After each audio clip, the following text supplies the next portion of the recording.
पिछले एपिसोड में Shrek academy और मिंगडू एकेडमी के बीच का कट और फाइनल मैच स्टार्ट हो गया था, जिसमें कि वांग चू ने उनके पहले वाले प्लेयर को बहुत ही आसानी से हरा दिया था। इसके बाद अगले सीन में हम देखते हैं कि मिंगडू एकेडमी का दूसरा प्लेयर इसका सामना करने के लिए आ जाता है, लेकिन फिर भी वांग चू को इसके बारे में कोई चिंता नहीं होती और इसीलिए वो फिर से इसके साथ में फाइट करने के लिए रेडी हो गई थी। मगर तभी हम देखते हैं कि वो प्लेयर वांग चू को चारों तरफ से घेर लेता है और अब इस तरह से उसे लग रहा था कि वो इसे हरा देगा। मगर तभी हम देखते हैं कि वांग चू भी अपने पावर का यूज करके अटैक करना शुरू कर देती है, जिसकी वजह से वो प्लेयर अब इसके सामने कुछ भी नहीं कर पाता और इस तरह से वांग चू इसे भी बहुत ही आसानी से हरा देती है। तब इस बात से प्रिंसेस टियानजन वांग चू के ऊपर गुस्सा होने लगती है, जिसे देख उसका टीम मेंबर तुरंत उसे शांत कराता है। मगर वहीं उधर हम देखते हैं कि टियानजन भी वांग चू के पावर से काफी इंप्रेस हो गया था और फिर कहता है कि सच में ये तो टैलेंटेड है। तभी जिंग होंगचेन उसे कहने लगता है कि श्रेय का हेरिटेज सच में प्रोफाउंड है, जिसका वजह से मुझे ऐसा लगता है कि मिंगडू एकेडमी के प्लेयर इंडिविजुअल मैच में इनके सामने कुछ भी नहीं कर सकते। इसके अलावा अगर टीम बैटल के बारे में बात किया जाए तो ऐसा लगता है कि इसके बारे में भी कुछ नहीं कहा जा सकता। मगर वहीं उधर हम देखते हैं कि बेचारी टियानजन काफी मासूम होती है, जिसकी वजह से उसे इसके बारे में कोई ज्यादा नॉलेज नहीं होती। मगर इसके बाद भी हम देखते हैं कि वो इतना आसानी से हार मानने वाली नहीं होती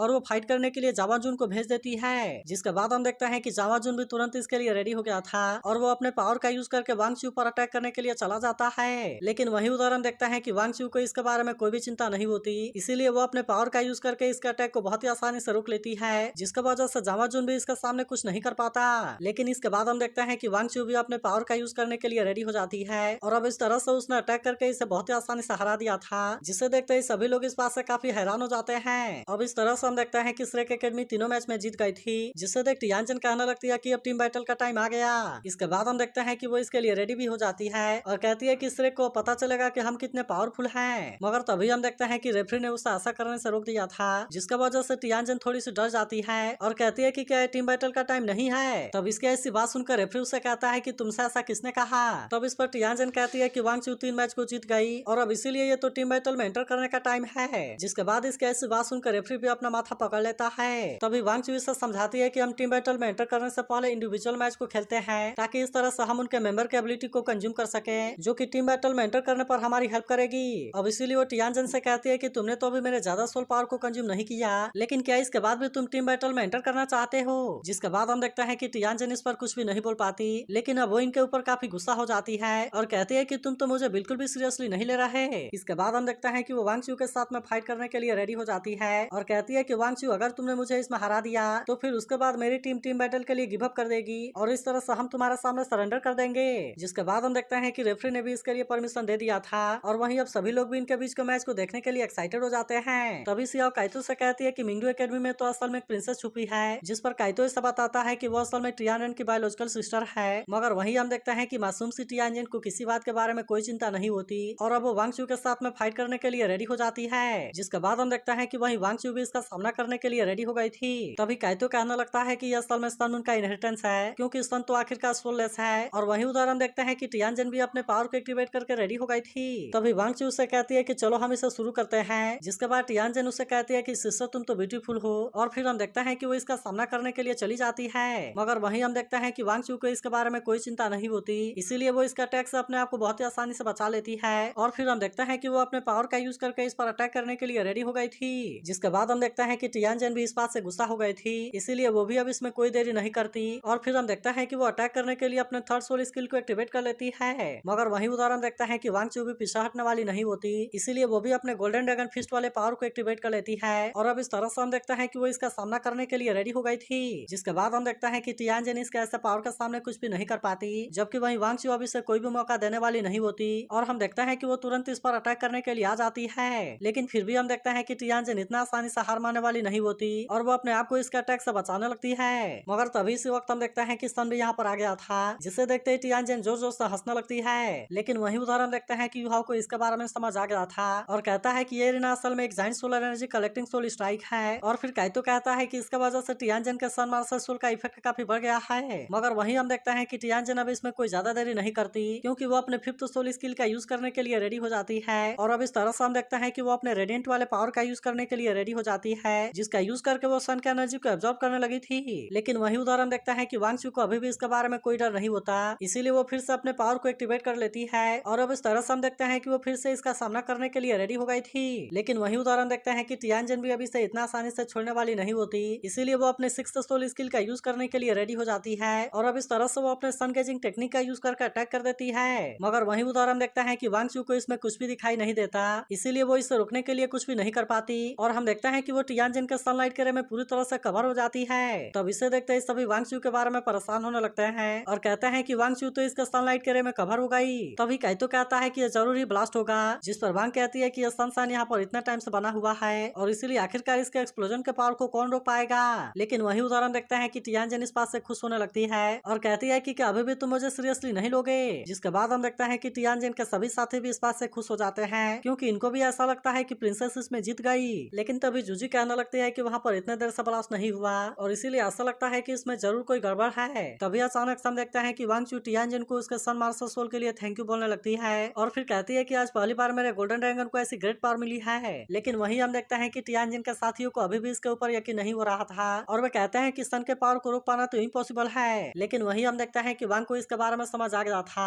और फिर कहती है कि ड्रैगन गॉड असल में सन मून के एसेंस में बात लेते हैं और यही वजह है कि गोल्डन ड्रैगन की पावर सन से आती है। जिसके बाद हम देखते हैं कि वही वांग चू की ताकत पहले से काफी बढ़ गई थी और अब इसीलिए वो इसका यूज करके अटैक करना शुरू कर देती है। मगर वही हम देखते हैं कि टियानजिन अभी भी इतना आसानी से मानने वाली नहीं होती और वो फिर से अपने पावर का यूज करके इस पर अटैक करने की कोशिश करती है। लेकिन इस बार भी हम देखते हैं कि वांग चू ने इसके अटैक को बहुत ही आसानी से रोक लिया था। जिसके बाद टियानजिन अपनी जान बचाने के लिए वहां से भागने लगती है, लेकिन फिर भी हम देखते हैं कि वो वांग चू से ज्यादा देर के लिए नहीं बच पाती और इसीलिए वांग चू भी अपने पावर का यूज करके इसके ऊपर अटैक कर देती है। जिसके बाद हम देखते हैं कि वांग भी इसे देख हैरान हो गई होती है और कहती है कि मुझे भी अपने ताकत को बढ़ाने के लिए प्रैक्टिस करना होगा ताकि जब आने वाले टाइम में वांग चू से मेरा सामना हो तो फिर मैं उसमें उसे हरा सकूं। मगर वही अब हम देखते हैं कि टियानजिन वांग चू के सामने कुछ भी नहीं कर पाती और आखिरकार वांग चू इसे हरा देती है। जिसके बाद हम देखते हैं कि टियानजिन भी अपनी हार मानने के लिए रेडी हो गई थी और अब इस तरह से वो इसके सामने सरेंडर कर देती है। जिसके बाद रेफरी अनाउंस करता है कि क्वार्टर फाइनल का पहला मैच खत्म हो गया और इसका भी नर्सरेक एकेडमी है। वही उधर टियानजिन इस बात से काफी उदास हो गई थी, जिससे देख टियानजिन कहता है कि ये लड़की तो बहुत ही ज्यादा डिस्ग्रेसफुल है। तभी नेशनल मास्टर कहता है कि इसने पहली टीम फाइट के लिए गिव अप कर दिया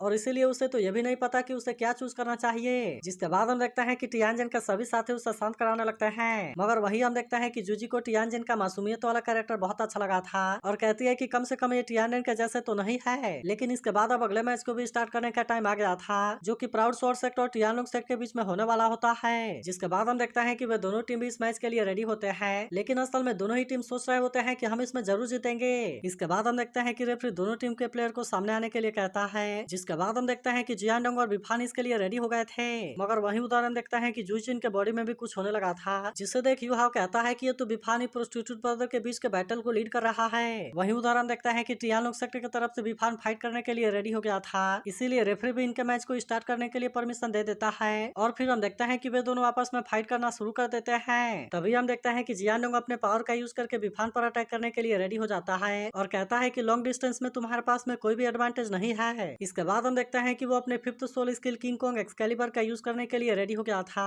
मगर वही उदाहरण देखता है कि बिफान भी इतना आसानी से पीछे हटने वाला नहीं होता और वो भी अपने बर्स्ट हरिकेन का यूज करके अटैक करने के लिए रेडी हो जाता है। तब इसे देख यूहा भी इस बात से काफी हैरान हो गया था और कहता है कि ये तो लेवल 6 वाले सबसे पावरफुल सिंगल टारगेट वाले सोल कैनन में से एक है, जिस पर काइतो भी कहता है कि हाँ ये टियानडोंग सेक्टर तो सच में काफी पावरफुल है। लेकिन फिर भी हम देखते हैं कि बिफान का पावर जियानडोंग के सामने कुछ भी नहीं कर पाता, क्योंकि जियानडोंग ने इसका पावर को बहुत ही आसानी से रोक लिया था। मगर इसके बाद भी बिफान इसके ऊपर अटैक करने के लिए चला जाता है, जिसके बाद हम देखते हैं कि जियानडोंग भी इसे कोई चांस देने वाला नहीं होता और इसीलिए वो भी अपने किसी पावर का यूज करने के लिए रेडी हो जाता है। इसके बाद हम देखते हैं कि बिफान इसके ऊपर अटैक करने के लिए आ गया था, लेकिन तभी अचानक से उसके पीछे भी कोई पावर एक्टिवेट होने लगती है, जिसे देखते ही सभी इस बात से काफी हैरान हो गए थे और किसी को भी समझ में नहीं आता कि आखिरकार यह है क्या। मगर अब यूहा को समझ में आ गया था कि बिफान इसमें हार जाएगा और तभी हम देखते हैं कि उसमें से एक स्वॉर्ड निकलकर बिफान के ऊपर अटैक करना शुरू कर देती है, जिसका वजह से बिफान अब इसका सामना करने के लिए कुछ भी नहीं कर पाता और हम देखते हैं कि इस तरह से जियानडोंग ने इसे बहुत बुरे तरीके से इंजर्ड कर दिया था। जिसके बाद हम देखते हैं कि बाकी सभी लोग भी इसके ऐसे पावर से काफी हैरान हो गए होते हैं और वही वांग कहती है कि ये तो बहुत ही कोल्ड स्वॉर्ड एनर्जी है। तब इससे देख यूहा कहता है कि आखिरकार ये तो 6th सोल स्किल है, जो कि 5th soul skill Vajra sword के अंदर एक्सप्लोड होती है और अब इसीलिए हम देखते हैं कि ग्रीन लाइट के फ्लैश ने कोलाजन का आफ्टर मैथ को कंफ्यूज कर दिया था। लेकिन वही हम देखते हैं कि जियानडोंग इसमें जीत गया था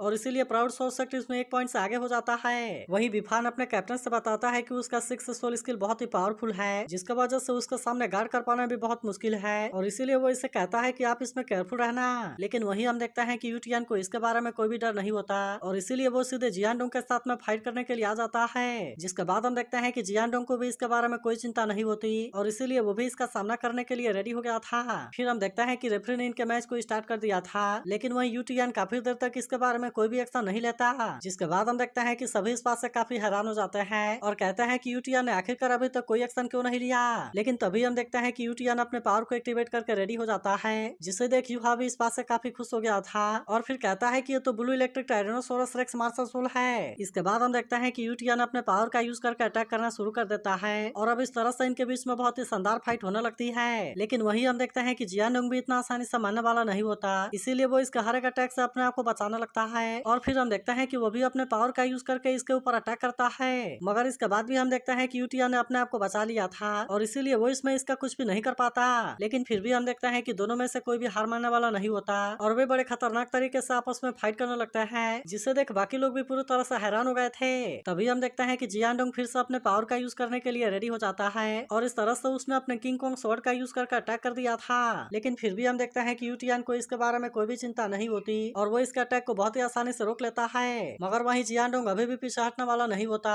और वो फिर से अपने पावर का यूज करके इसके ऊपर अटैक करने के लिए आ गया था। जिसके बाद हम देखते हैं कि यूटीएन भी अपने थंडर ड्रैगन हेड का यूज करके इस पर अटैक करने के लिए रेडी हो जाता है और अब इस तरह से हम देखते हैं कि जियानडोंग के स्वॉर्ड में इसकी कोई पावर चली गई थी। तभी यूहाव कहता है कि ग्रीन स्वॉर्ड की बॉडी तो कहीं से कॉपी लगती है। तभी हम देखते हैं कि यूटीएन फिर से जियानडोंग के ऊपर अटैक करने के लिए आ गया था। जिसके बाद जियानडोंग फिर से अपने 6 सोल स्किल का यूज करने के लिए रेडी हो जाता है ताकि वो इस बार भी इसका यूज करके यूटीएन को हरा सके। इसके बाद हम देखते हैं कि यहाँ पर फिर से सब कुछ वैसा ही होने लगता है जैसा कि बिफान के साथ में हुआ था, मगर इस बार हम देखते हैं कि यूटीएन ने अपने आप को इसके अटैक से बचा लिया था। लेकिन वही जियानडोंग इस बार इसके पावर से बचने के लिए कुछ भी नहीं कर पाता और हम देखते हैं कि उसने उसे इंजर कर दिया था। जिसके बाद जियानडोंग और उसके साथी हैरान होता है कि वो इसमें बच कैसे गया। जिस पर यूटीएन कहता है कि मैंने पहले से अपने पावर को तुम्हारे स्वॉर्ड के साथ में अटैच कर दिया था और फिर हम देखते हैं कि वो इस पर बड़े खतरनाक तरीके से अटैक कर देता है, जिसे रोकने के लिए खुद रेफरी को बीच में आना पड़ता है। मगर वहीं हम देखते हैं कि इसके ऐसे पावर को देख सभी लोग काफी डर गए थे, जबकि वह यूटीएन इसमें जीत गया था। तब इसे देख एक लड़का कहता है ऐसा लगता है कि इस मैच को यूटीएन के द्वारा स्टेप बाय स्टेप गाइड किया गया था और इसीलिए सच में वो तो बहुत ही स्ट्रॉन्ग है। जिसके बाद हम देखते हैं कि सभी लोग भी इसके लिए यूटीएन की तारीफ करने लगते हैं। लेकिन इसके बाद अगले सीन में हम देखते हैं कि यूहा और उसके सभी साथी होटल में वापस आ गए थे, जहाँ पर यूहा इनसे कहता है कि आज तो मॉर्निंग वाले मैच को सभी ने देखा और इसीलिए मैं जानना चाहता हूँ कि तुम इसके बारे में क्या सोचते हो। तब इस पर सेंसी कहता है कि टियानोंग सेक्टर के साथ में डील कर पाना इतना आसान बात नहीं है और फिर वो बेई से कहता है कि यूटीएन का ब्लू इलेक्ट्रिक टायरेनोसोरस तो तुमसे ज्यादा ऊपर है। अब इसीलिए वो कहता है कि अगर हम दोनों एक साथ में मिलकर भी उसका सामना करें तो भी मुझे लगता है कि यह हमारे लिए आसान नहीं होगा। तब इस पर बेई कहता है जो यूटीएन के पास है वो असल में ब्लू इलेक्ट्रिक टायरेनोसोरस के प्योर ब्लड लाइन का मार्शल सोल है और अगर इसके बारे में बात किया जाए तो 10,000 साल पहले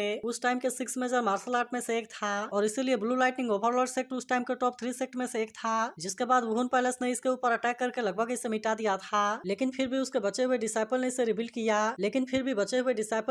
किया और इसीलिए तियानोंग सेक्टर के पास में हजारों सालों के हिस्टोरिकल चेंज का एक्सपीरियंस है। तब इस पर यूहा कहता है कि अगर श्रेक एकेडमी के बारे में बात किया जाए तो ऐसा कहा जा सकता है कि भले ही वांगचू बहुत ही पावरफुल है लेकिन फिर भी टीम मेंबर में बहुत बड़ा गैप है, इसीलिए मुझे ऐसा लगता है कि तियानोंग सेक्टर के साथ में फाइट कर पाना उनके लिए काफी मुश्किल होगा। तभी वांग कहते हैं कि क्वार्टर फाइनल में हमारा सामना स्नो डिमन सेक्टर से होने वाला है, जो कि लगभग असल में नौमेनस सेक्टर ही है और अगर इसके बारे में बात किया जाए तो ये भी पोसाइडन पवेलियन और मिंगी हॉल के जैसे फेमस है, लेकिन अभी तक भी इनको इसके ताकत के बारे में कुछ भी पता नहीं है, जिसके वजह से वांग को लगता है कि इनका प्रेशर भी श्रेक से कम नहीं है। तभी सेंसी कहता है कि नौमेनस सेक्टर के पीछे तो असल में होली स्पीड सेक्टर है, जिसके वजह से हम देखते हैं कि वो इसके बारे में सोचकर परेशान होने लगा था और उसे ऐसा लगता है कि इसमें जीतने का चांस बहुत ही कम है। लेकिन इस पर यूहा कहता है कि तुम्हें इसके बारे में इतना डिस्करेज होने की जरूरत नहीं है, क्योंकि अगर हमारा ओपोनेंट पावरफुल है तो क्या हुआ, क्योंकि हम भी किसी से कम नहीं है। फिर वो कहता है कि अब तो बिग ब्रदर बे भी वापस आ गए हैं, जिसकी वजह से हमारे पास में 6 सोल्डिंग वाले 3 लोग हैं और जबकि हम तीनों के पास में तो ट्विन मार्शल सोल है, इसीलिए मुझे ऐसा लगता है कि नौमेनस सेक्ट हमारे साथ में इतना आसानी से कुछ नहीं कर सकता और इसीलिए हम उनका सामना करने के लिए काबिल जरूर है, क्योंकि हमारे पास में तो श्रेक 7 डेविल्स का श्रेक 7 मॉन्स्टर का टाइटल भी है। अब इसीलिए वो इनसे पूछता है कि अभी भी तुम फेल होने से डर रहे हो। तब इसकी ऐसी बात सुनकर सेंसी कहता है कि यूहा ने बिल्कुल सही कहा, क्योंकि नौमेनस सेक्ट हमारे सामने कुछ भी नहीं है और कहता है कि इंडिविजुअल मैच में फाइट करने के लिए सबसे पहले मैं जाऊंगा। लेकिन तब यूहा उसे कहता है कि पहले तुम शांत हो जाओ और अब इस तरह से हम देखते हैं कि सभी इसके ऊपर हंसने लगते हैं। तभी बेई कहता है एडवांस में हम ऐसा मान सकते हैं कि नौमेनस सेक्टर के पास में स्ट्रॉन्ग प्लेयर होंगे, लेकिन फिर भी हमारे पास में इसके लिए तैयारी टाइम है। और फिर वो यूहा से पूछता है कि तुम इसके बारे में क्या सोचते हो। वहीं उधर हम देखते हैं कि जूजी टियानन के साथ मैच के बारे में बात कर रही थी और कहती है ये तो श्योर था कि श्रेक एकेडमी और टियानोंग सेक्टर में जीत जाएंगे, जबकि वहीं आफ्टरनून में होली स्पीड सेक्टर और स्टारलू एकेडमी के बीच में फाइट हुआ, जिसके बारे में सुनकर टियानन कहता है है कि जिंगलू इसमें हार जाएगा, इसीलिए इसे देखने की कोई भी जरूरत नहीं है और अभी भी पूरा फोकस टैंक सेक्टर और स्नो डिमन सेक्टर के ऊपर है। फिर वो जूजी से कहता है कि अब सोल मास्टर कंपटीशन खत्म होने वाला है, इसीलिए इंपीरियल मास्टर को बोल दो कि मैं उससे मिलना चाहता हूँ। जिसके बाद हम देखते हैं कि जूजी इसकी बात मानकर चली जाती है और वहीं टियानन कहता है कि अब प्लान को शुरू करने का टाइम आ गया। तो अगर एक्सप्लेनेशन अच्छी लगी हो तो इस वीडियो को लाइक और इस पर एक कमेंट जरूर कर देना और अगर आप इसके अगले एपिसोड के लिए भी एक्साइटेड हो तो इसके बारे में जरूर बताना।